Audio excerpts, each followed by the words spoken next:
okay, you know the Pythagorean theorem. So again, you know in a right triangle, if you have a, b, and c, that a squared plus b squared equals c squared, right? If, we're going to kind of write it like this, right?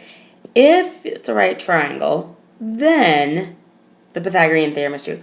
Well, the converse of the Pythagorean theorem is also true. So if this is true, then you have a right triangle.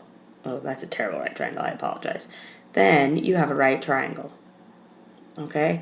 So it's just something good to know, which means if you have a triangle and you say, hey, this is 8, this is 10, this is 15, you want to know, is this a right triangle?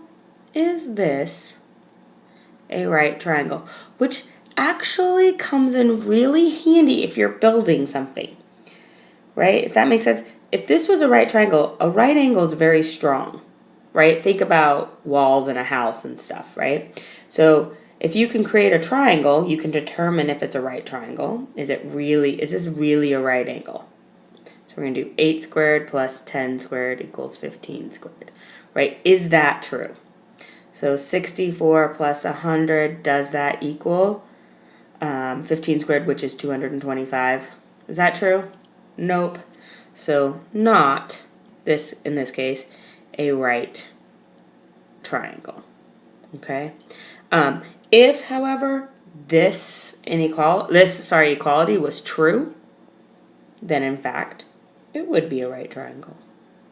That was just short and sweet. The converse of the Pythagorean theorem is in fact true.